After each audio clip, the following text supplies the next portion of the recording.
Bismillahirrahmanirrahim. Assalamualaikum warahmatullahi wabarakatuh. Waalaikumsalam warahmatullahi wabarakatuh. Alhamdulillahirabbil alamin. Wa bihi nasta'inu ala umuri dunya waddin. Wassalatu wassalamu ala asyrafil anbiya'i wal mursalin. Nabiyyina wa maulana Muhammadin wa ala alihi wa ashabihi ghurral mayamin ila yaumiddin wa ba'd. Jamaah salat maghrib yang dimuliakan Allah Jalla Jalaluhu,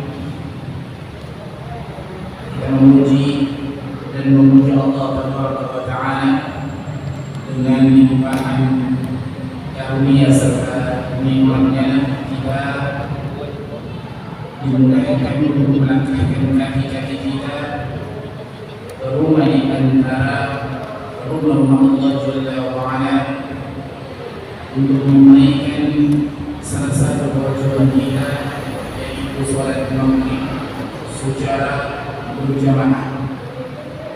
Di sisi lain pula, setelah sholat maghrib kita menyiapkan waktu kita untuk mempelajari agama kita yang tidak lain dan tidak bukan karena suatu kewajiban pula sebagaimana disebutkan oleh Nabi sallallahu alaihi wasallam, talabul ilmi fariidatun 'ala kulli muslim.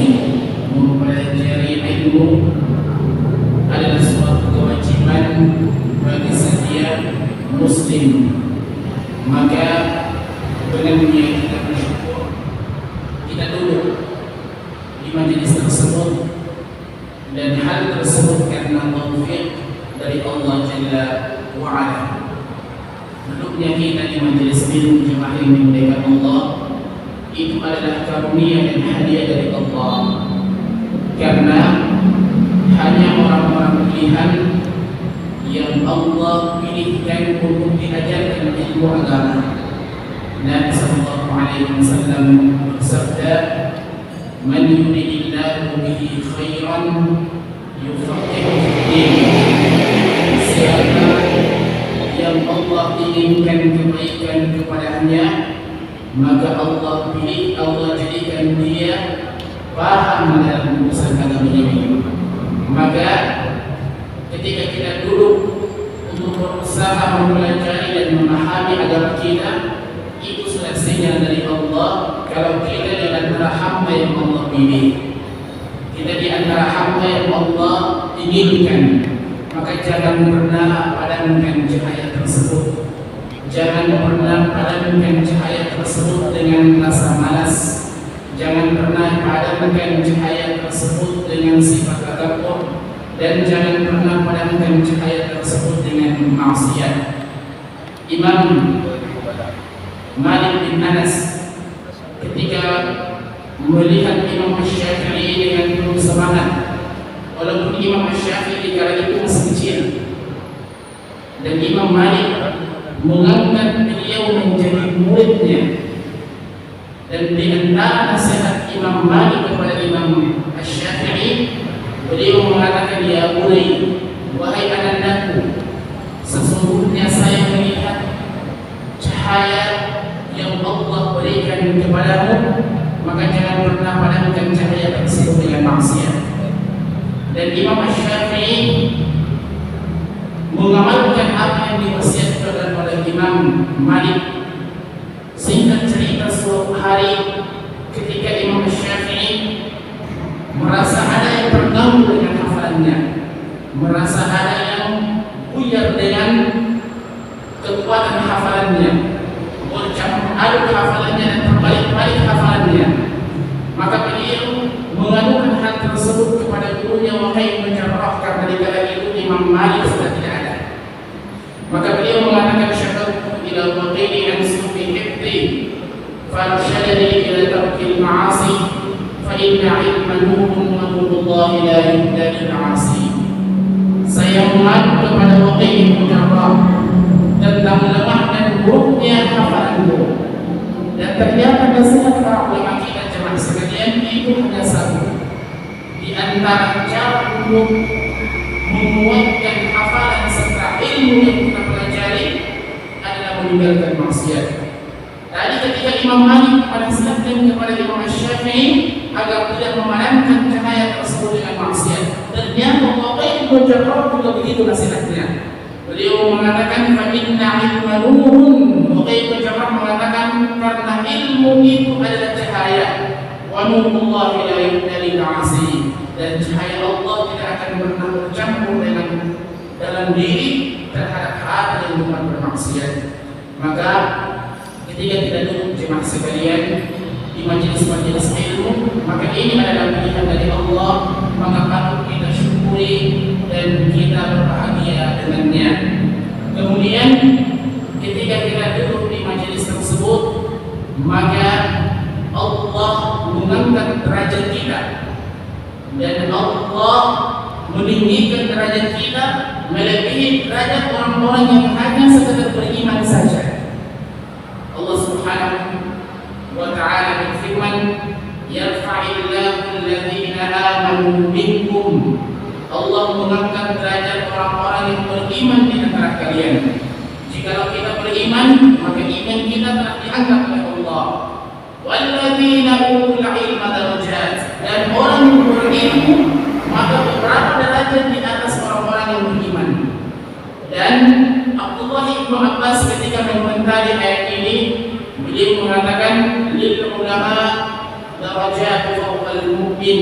Untuk para ulama, mereka diberikan beberapa derajat di atas para orang-orang yang beriman. Yang derajat tersebut kata beliau bisa ini derajat adalah 700 tingkatan. Wa masih baina darajataini, dan perjalanan antara satu tingkat ke tingkat yang kedua sampai 700 tingkatan tersebut, setiap derajat kata beliau memakan 500 tahun perjalanan. Itu derajat yang mulia yang Allah khususkan kepada mereka yang mau belajar agama. Maka kita berbahagia kepada Allah. Duduknya kita di majelis ini, kita menyempatkan waktu kita bukan karena memang kita yang jago, bukan karena memang kita yang begini dan begitu, tapi itu adalah pilihan dari Allah. Kita sudah berusaha, tapi Allah yang menakdirkan. Tadi kami lihat kebetulan kami di antara yang masuk tadi, saya pikir datang dari awal. Ternyata kata saya datang masjid lain sementara azan. Ternyata di sini sudah rakaat terakhir. Tidak tahu, mungkin agak sedikit kecepatan, maka panitia mungkin perlu meninjau kembali. Ternyata subhanallah, tadi saya di saf yang ketiga. Ternyata setelah salam panitia menyampaikan tentang adanya majelis, dan ternyata yang duduk tidak sampai satu saf. Itu menunjukkan jamaah yang hadir adalah pilihan dari Allah, maka perlu disyukuri. Jamaah sekalian dimuliakan Allah Subhanahu wa ta'ala. Nabi alaihi salatu wassalam, dan ini insyaallah akan menjadi pembahasan kita pada pertemuan kali ini. Kita berangkat dari hadis Nabi sallallahu alaihi wasallam yang dimana di antara penggalan nasihat Nabi sallallahu alaihi wasallam kepada Abdullah bin Abbas. Abdullah bin Abbas adalah sepupu sekali Nabi sallallahu alaihi wasallam. Jadi Nabi sallallahu alaihi wasallam memiliki beberapa sepupu, di antaranya Ali bin Abi Thalib, kemudian Abdullah bin Abbas. Karena Nabi sallallahu alaihi wasallam, bapak Nabi sallallahu alaihi wasallam adalah Abdullah. Abdullah ini memiliki beberapa saudara, di antaranya Abbas bin Abdul Muttalib, kemudian bapak Nabi SAW yaitu Abu Talib dan Hamzah. Ternyata Nabi SAW mewasiatkan nasihat tersebut kepada sepupu sekali beliau, yaitu Abdullah bin Abbas. Kata Nabi SAW di antara penggalan nasihat tersebut, ta'arraf ila Allah fi raha ya'rifuka fi syiddah. Kenalilah Allah di masa-masa luangmu, kenalilah Allah di masa-masa kosongmu, ya'rifuka fi syiddah, maka Allah akan mengenali engkau di masa-masa susahmu. Ketika jemaah yang dimuliakan Allah Jalla wa'ala, kita sejenak merenungkan tentang hadis ini. Ternyata Nabi Sallallahu Alaihi Wasallam mengatakan ta'arraf, menggunakan fi'il amar, yaitu kenalilah Allah, ta'arraf ila Allah. Dan ternyata pengenalan Allah disebutkan oleh Nabi Sallallahu Alaihi Wasallam menggunakan fi'il mudhari', ya'rifuka. Jadi kata arafa ya'rifu. Dan kalau kita lihat fi'il atau kata kerja jemaah sekalian, mungkin ada yang bertanya apa itu fi'il. Maka dalam kata kerja bahasa Arab, kata kerja dalam bahasa Arab itu terbagi menjadi 3. Ada namanya kata kerja bentuk lampau, yaitu fi'il madi.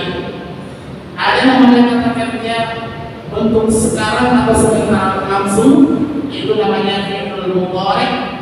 Ada namanya kata perintah atau fi'il amar. Ternyata Nabi SAW mengatakan ta'arraf, kenalilah Allah, itu menggunakan fi'il amar. Dan ternyata panggilan Allah kepada hambanya, Nabi Sallallahu Alaihi Wasallam mengatakan ya'rifuka, menggunakan fi'il mudhari'. Apa perbedaannya? Kalau fi'il amar jemaah sekalian dan fi'il madi menunjukkan sesuatu yang ketika di fi'il amar kita melakukannya, maka akan dibalas satu kali dengan apa yang kita lakukan. Atau ketika kita mengerjakannya, kita akan mendapatkan sekali balasan dengan pekerjaan tersebut. Pekerjaan yang kita lakukan akan dibalas dengan pekerjaan tersebut, dan tidak berulang. Sedangkan fi'il mudhari', kata kerja bentuk sekarang dan sementara berlangsung, dia menunjukkan sesuatu yang akan terus terjadi.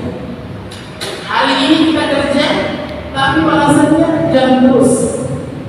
Itulah fi'il mudhari'. Kata Nabi Sallallahu Alaihi Wasallam, ta'arraf ila Allah, kenalilah Allah di masa-masa luangmu, ya'rifuka fi syiddah, maka Allah akan mengenalimu di masa-masa susahmu. Artinya ketika kita mengenal Allah di masa-masa luang kita, maka selama di masa-masa susah kita, Allah tidak akan pernah lupa dengan kita. Makanya Imam Ibnu Qayyim al-Jauzi mengatakan, ta'ammadu hadzal hadits, fakada aqli ayyadih, hampir-hampir akalku ini pecah. Kenapa? Karena kaget dengan dahsyatnya pengenalan Allah kepada hambanya. Dan Allah dalam Al-Quran telah menyebutkan, Inna Allah la yukhliful mi'ad. Allah itu tidak pernah mengingkari janjinya. Allah kalau sudah janji melalui lisan dari kita Sallallahu Alaihi Wasallam, Allah akan mengenali hamba-hambanya kapanpun dan dimanapun. Maka sampai kapanpun dan sampai dimanapun, ketika kita butuh, Allah selalu ada. Dengan satu syarat, yaitu kita harus mendahului dengan mengingat Allah Jalla wa'ala. Dengannya Allah Subhanahu wa Ta'ala menggambarkan 2 contoh konkret, contoh nyata dalam Al-Quran. Contoh yang pertama, contoh hamba yang terus mengingat Allah, terus bermunajat kepada Allah, segala sesuatu diadukan kepada Allah, senantiasa membasahi lisannya mengingat Allah. Apapun yang terjadi, beliau mengingat Allah. Maka Allah pun mengingat hamba tersebut dikala tidak ada lagi pertolongan kecuali pertolongan yang dapat dari Allah SWT. Dan contoh yang kedua, hamba yang Allah berikan kenikmatan di atas kenikmatan, di atas kenikmatan, dan ternyata hamba tersebut tidak pernah mengenal Allah. Dan singkat dari akhir segala cerita tersebut, ketika hamba tersebut merengek meminta pertolongan kepada Allah, ternyata Allah pun melupakan hamba tersebut dan Allah tidak memberikan pertolongan kepada hamba tersebut. Contoh yang pertama yaitu contoh hamba yang senantiasa mengingat Allah, contoh hamba yang senantiasa bertasbih memuji kepada Allah. Kata Allah Subhanahu wa taala, wa dzannuni idz dzahaba mughadiban fa dhanna an lan naqdir alayhi fanada fi dhulumati an la ilaha illa anta subhanaka inni kuntu minadh dhalimin. Dan ceritakanlah kepada mereka kisah Dhannun, atau diterjemahkan secara bahasa adalah sahabat ikan.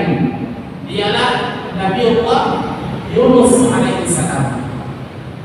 Nabi Yunus alaihissalam, jemaah sekalian dimuliakan Allah Subhanahu wa taala, Allah menceritakan kisahnya yang maha dahsyat, yaitu Nabi Yunus alaihissalam yang dzahaba mughadiban, ketika ia pergi meninggalkan kaumnya karena marah.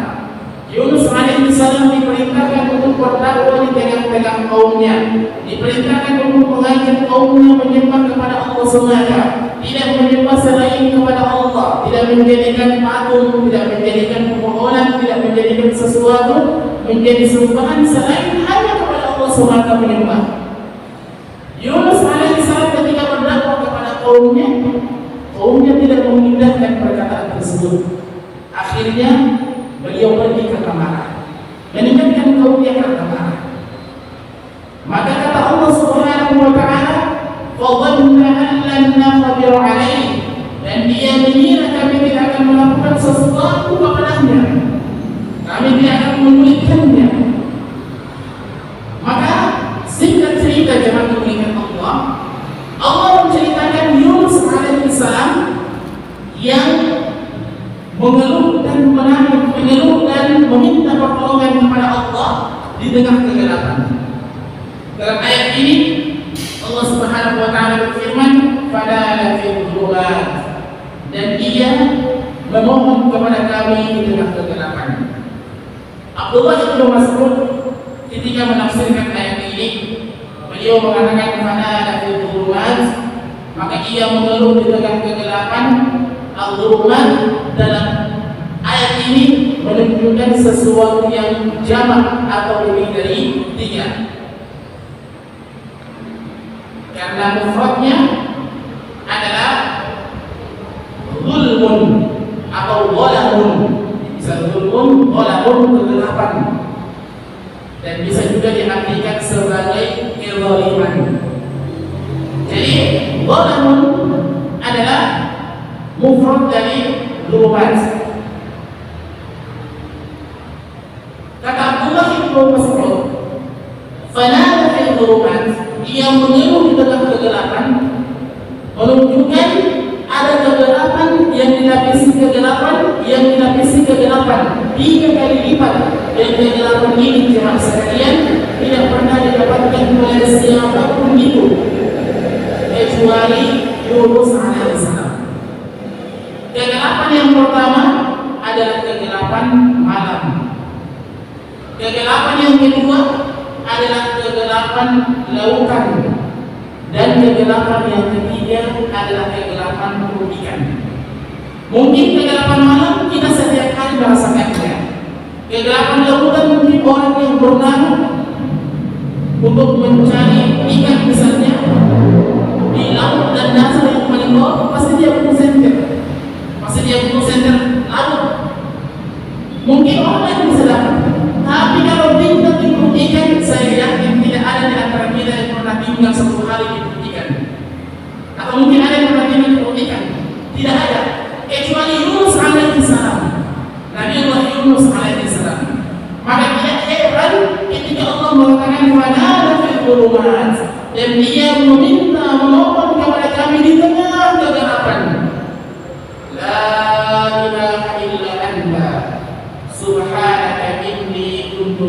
zalimin.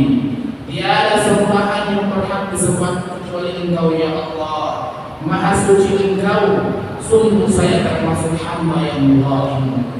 Yunus alaihi salam menunjukkan dan mengajarkan kepada kita semua bahwa sebenarnya apapun masalah kita jemaah sekalian, apapun problematika kehidupan kita, apapun urusan kita, jangan pernah mengandalkan kekuatan pribadi. Jangan pernah mengatakan saya begini karena memang saya cerdas, saya begini karena memang saya orang kaya, saya begini karena begini, saya memang tidak boleh. Tapi apapun masalah kita, apapun problematika kita, jadikan Allah sebagai harapan dan tumpuan kita. Jadikan Allah sebagai tumpuan kita. Dan ini diajarkan oleh Yunus alaihissalam. Yunus alaihissalam kata Imam Ibnu Katsir, ketika di dalam perut ikan, beliau mengira kalau beliau telah meninggal. Dan sejenak ketika beliau mendengarkan bebatuan yang berada di dalam perut ikan dan dalam dasar lautan, ternyata bertasbih memuji Allah. Dan ayat ini juga menunjukkan bahwasanya ayat-ayat yang lain Allah sebutkan sabbaha lillahi ma fis samawati wa ma fil ardh. Ternyata ayat ini menunjukkan suatu kebenaran yang dikuatkan oleh ayat ini. Allah Subhanahu wa taala sengaja menyampaikan kepada kita sabbaha lillahi ma fis samawati wa ma fil ardh. Dan Allah tidak mengatakan sabbaha lillahi man fis samawati wa man fil ardh. Tidak. Tapi Allah cuma mengatakan ma fis samawati wa ma fil ardh. Bedanya di mana Ustaz? Beda. Yang pertama, Allah Subhanahu wa taala mengatakan sabbaha lillahi ma fis samawati wa ma fil ardh. Hanya menggunakan kata ma dan tidak pernah menggunakan kata man. Kenapa? Sebagai peringatan dan tadabbur bagi kita bahwasanya kalau kita memuji Allah atau tidak memuji Allah, maka bukan hanya kita yang memuji dan memuji Allah, tapi seluruh makhluk Allah, baik yang mati menurut kasat mata kita atau yang hidup menurut kasat mata kita, semua bertasbih kepada Allah. Akan tetapi kita tidak tahu bagaimana cara mereka bertasbih kepada Allah. Makanya Allah tidak mengatakan man, biar kita sebagai manusia tidak sombong dengan mengatakan kalau saya tidak puji Allah, berarti kurang nanti kerajaan dan kekuasaan Allah. Maka Allah katakan sabbaha lillahi ma fis samawati wa ma fil ardh, menunjukkan dan bertahan kepada kita bahwasanya wahai manusia, bukan hanya Anda yang memuji kami, tapi seluruh bentuk langit dan bumi juga memuji akan kebesaran kami. Akan tetapi kalian yang tidak mengetahui mereka bertasbih kepada kami. Ketika Yunus alaihissalam jemaah dimuliakan Allah Jalla wa'ala di dalam dasar perut ikan, maka beliau mendengarkan bebatuan di dalam lautan itu bertasbih memuji Allah. Maka beliau kaget dan ternyata beliau belum mati. Maka sejenak beliau mengatakan jikalau semua bertasbih kepada Allah dan mereka mati dengan kasat mata kita, maka saya manusia kalau tidak bertasbih kepada Allah, maka inilah yang disebutkan oleh Nabi kita sallallahu alaihi wasallam bahwasannya tubuh yang berzikir kepada Allah dan tubuh yang tidak berzikir kepada Allah itu perbandingannya seperti orang mati dan orang hidup. Mathalul ladzina yadhkuruna Allah, perumpamaan orang yang mengingat Allah, walladzina yadhkuruna Allah, dan perumpamaan dengan orang yang tidak berzikir kepada Allah, kamathalil hayy wal mayyit, perumpamaan seperti orang hidup dan orang mati. Kenapa? Kalau orang hidup, maka Allah telah membekali kita dengan akal untuk memuji kepada Allah. Hanya orang mati yang tidak bisa berbicara dan berkata-kata.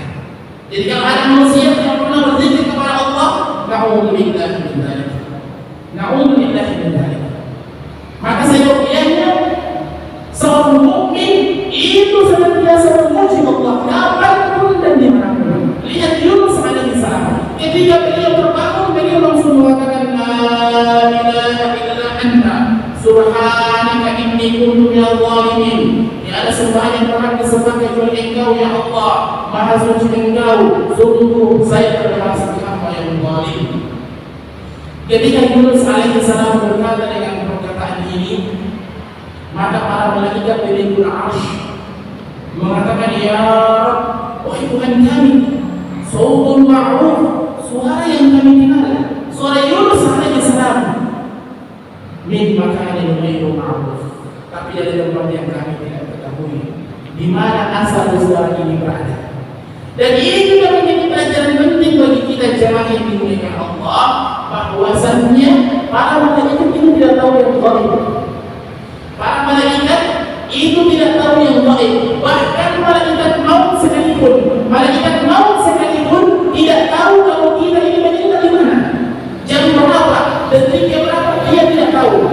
Hanya tunggu giliran, tunggu perintah, simpulan meninggal di sini jam sekian detik sekian, kita beliau laksanakan. Kalau beliau tahu, tidak pernah. Kalau beliau tahu, tidak pernah. Malaikat maut sekalipun tidak mengetahui kalau kita ini meninggal di mana, jam berapa, detiknya berapa, dalam keadaan apa. Itu malaikat. Para nabi dan para rasul tidak tahu yang gaib. Maka sungguh terlalu kalau ada di antara kita yang percaya kepada orang bisa mengalirkan hujan. Ada orang bisa terputar hujan, terlempar hujan ke tempat lain. Maka bagaimana akan kita menggunakan? Sungguh terlalu kalau ada orang yang percaya kalau ada orang bisa menggunakan uang. Masukkan uang kan, putar-putar, banyak sebentar. Maka ini akalnya dipakai di mana? Kalau yang menghadirkan sesuatu yang baik, mengadakan sesuatu yang baik, tidak ada yang tahu, apalagi manusia seperti kita. Maka sungguh sangat di luar nalar kalau ada orang yang percaya kalau ada fulan bin fulan, ada orang yang bisa mengetahui atau bisa meramal masa depan orang. Na'udzubillah min dzalik. Jadi tidak ada yang tahu yang baik jemaah sekalian dimuliakan Allah Subhanahu wa taala. Lihat Jibril alaihi salam ketika datang kepada Nabi sallallahu alaihi wasallam. Jibril bertanya, "Mata saat? Apa hari kiamat yang terjadi?" Maka apa jawaban Nabi SAW? Al-mas'ulu anha a'lama min as-sa'il. Orang yang bertanya ketika orang yang ditanya kepadanya dan orang yang bertanya sama-sama tidak tahu jawabannya. Tidak tahu jawabannya. Kalau tanda-tandanya bisa kita sebutkan. Nabi SAW sebutkan ketika Jibril bertanya, akhirnya an amaratiha. Kalau ini coba sebutkan tanda-tandanya. Maka Nabi SAW menyebutkan tanda-tanda hari kiamat. Dan tanda-tanda hari kiamat tersebut tidak diketahui oleh Nabi kecuali karena diajarkan oleh Allah Jalla wa'ala. Makanya datang seorang wanita, seorang budak wanita sembari menunduk dan mengatakan, wa innana rasulun ya'lamul ghaiba. Dan ada di tengah-tengah kami Nabi yang tahu hal-hal gaib. Maka ketika Nabi mendengarkan hal tersebut, Nabi SAW mengatakan, wahai Habib, celakalah Anda. Saya tidak mengetahui yang gaib. Saya tidak mengetahui yang gaib. Nabi membantah kalau Nabi SAW mengetahui yang gaib. Jadi sungguh sangat disayangkan kalau ada orang yang percaya dengan para dukun yang bisa meramal. Oh, nanti jangan berbisnis hari ini karena kuliah ini bulan gelap, memang lagi musim hujan gelap aja. Jadi jangan percaya dengan hal tersebut. Itu jemaah sekalian dimuliakan Allah Subhanahu wa taala. Baik, kita kembali. Ketika para malaikat tersebut mengatakan, ya sautun ma'ruf min makanin ghairu ma'ruf, ya Allah, suara yang kami kenal dari tempat yang tidak kami kenal asalnya. Maka Allah yang mengetahui di mana hambanya Yunus berada, dan Allah yang Maha mengetahui di mana hambanya Yunus meminta kepadanya. Maka Allah Subhanahu wa taala mengeluarkan Yunus alaihi salam dari perut ikan, kemudian Allah membocorkan rahasianya kepada kita. Apa rahasianya? sehingga Nabi Yunus itu diselamatkan oleh Allah. Rahasia yang Allah sebutkan, kata Allah Subhanahu wa taala, "Falaula annahu kana minal musabbihin." Seandainya Yunus tidak termasuk hamba yang gemar bertasbih memuji kepada kami, maka apa yang terjadi? La labitha fi batnihi ila yaumi yub'atsun. Maka sungguh dia akan tinggal dalam perut ikan sampai hari kiamat. Sungguh dia akan tinggal dalam perut ikan sampai hari kiamat kalau dia bukan hamba yang bertasbih kepada kami. Tapi lihat bagaimana ketika hamba membasahi lisannya memuja Allah Tabaraka wa Ta'ala, maka ketika di masa-masa sulit sekalipun tidak ada lagi pertolongan kecuali pertolongan dari Allah, maka Allah akan memperlihatkan kebesarannya. Itulah kebesaran Allah menolong hambanya jika tidak ada lagi pertolongan. Contoh yang kedua, jemaah yang dimuliakan Allah Jalla wa Ala, contoh hamba yang berjalan, hamba yang Allah berikan kenikmatan di atas kenikmatan di atas kenikmatan, bahkan tidak pernah diberikan kenikmatan tersebut kepada orang sebelumnya dan orang setelahnya sampai saat ini, tidak ada. Tapi apa yang terjadi? Kenikmatan yang didapatkan dengan kesempurnaan kesehatannya, dengan kesempurnaan akalnya, dengan kesempurnaan fisiknya, justru kesempurnaan tersebut ia gunakan dan mengklaim, "Ana Rabbul A'la." Saya adalah Tuhan yang Maha Tinggi. Siapa dia? Siapa dia yang berkata seperti itu dalam Al-Quran? Fir'aun. Fir'aun ketika kampanye, bukan kampanye pilkada, bukan kampanye pilpres 2024 nanti, tidak. Tapi Fir'aun kampanye tentang ketuhanan dirinya. Fir'aun mengatakan, "Ana Rabbul A'la." Saya Tuhan yang Maha Tinggi. Tidak ada Tuhan yang kalian sembah kecuali saya, tidak benar, kata Fir'aun. Padahal Fir'aun Allah berikan kenikmatan yang tidak pernah diberikan kepada Nabi sekalipun. Yaitu yang pertama, Allah memberikan kepada Fir'aun kesehatan, dan Fir'aun dalam hidupnya tidak pernah merasakan yang namanya sakit. Kalau kita mungkin mampu batuk, berarti alhamdulillah kita masih merasa manusia. Fir'aun yang adalah penyebabnya dia mengakui dirinya Tuhan karena tidak memiliki cacat, yaitu sakit. Ini yang pertama. Yang kedua, Fir'aun Allah putus kepadanya dua nabi sekaligus, yaitu Nabiullah Musa dan Nabiullah Harun kepada Fir'aun sendiri. Tidak cukup sampai di situ. Allah utus dua nabi tersebut lengkap dengan retorika berdakwah. Allah Subhanahu wa taala berfirman, "Idhaba ila fir'auna innahu tagha." Pergilah kalian berdua wahai Musa dan Harun kepada Fir'aun, sungguh dia telah melampaui batas terhadap dirinya sendiri. Faqula lahu qawlan layyinan. Sampaikan kepada Fir'aun itu perkataan yang lembut. Agar apa? La'allahu yatadhakkaru aw yakhsha. Agar dia ingat kepada kami atau dia menjadi takut akan kebesaran kami. Apa yang terjadi jemaah diberikan Allah ketika dua nabi tersebut datang lengkap dengan wahyu, lengkap dengan mukjizat, lengkap dengan retorika bahasa? Justru Fir'aun bertambah sombong. Justru Fir'aun yang melengah. Justru ketika dua nabi tersebut datang lengkap dengan mukjizat, lengkap dengan retorika bahasa yang diajarkan Allah langsung, tapi justru Fir'aun mengatakan, "Ana Rabbul A'la." Saya tidak Tuhan kalian yang Maha Tinggi.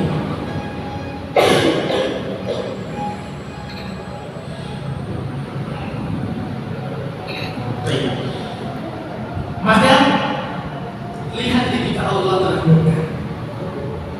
Lihat ketika Allah murka, maka Allah tidak menghancurkan orang yang mengatakan begitu saja, tapi juga Allah hancurkan segala mereka yang mendukung.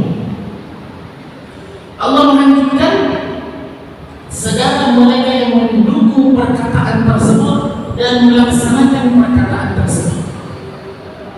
Allah hukum Fir'aun dan beserta seluruh bala tentaranya. Allah tenggelamkan. Ketika tenggelam, terbelalak mata Fir'aun. Oh, ternyata dia bukan Tuhan. Oh, ternyata dia manusia biasa seperti kita, seperti Nabi Musa, seperti Nabi Harun, seperti Bani Israil dan lain sebagainya.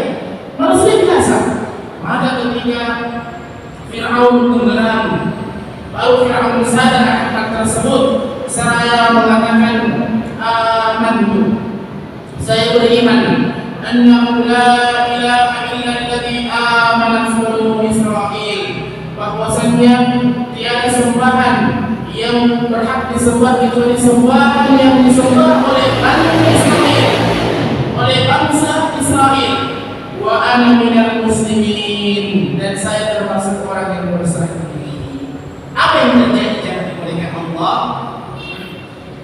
Ketika Allah telah murka, kenikmatan dibalas dengan pengkhianatan. Ketika nikmat dibalas dengan kesombongan dan lain sebagainya. Ketika Fir'aun mengatakan perkataan yang sangat mulia, perkataan yang hampir sebagian di antara manusia tidak mampu untuk mengatakan dia kesempatan maut, yaitu berserah diri kepada Allah. Tapi Fir'aun mampu mengucapkannya. Tapi apa yang terjadi? Justru Allah mengatakan al-ana faqad 'asayta qablu wa kunta minal mufsidin. Kenapa baru sekarang? Sedangkan engkau dahulu termasuk hamba yang durjana, durhaka kepada kami. Wa kunta minal mufsidin, dan engkau termasuk hamba yang merusak. Fal yawma nunajjika bi badanika litakuna liman khalfaka ayah. Pada hari ini yang selamatkan jasadmu untuk menjadi peringatan bagi orang-orang yang datang setelahmu. Maka sampai detik ini jangan dimuliakan Allah, jasad Fir'aun itu masih ada.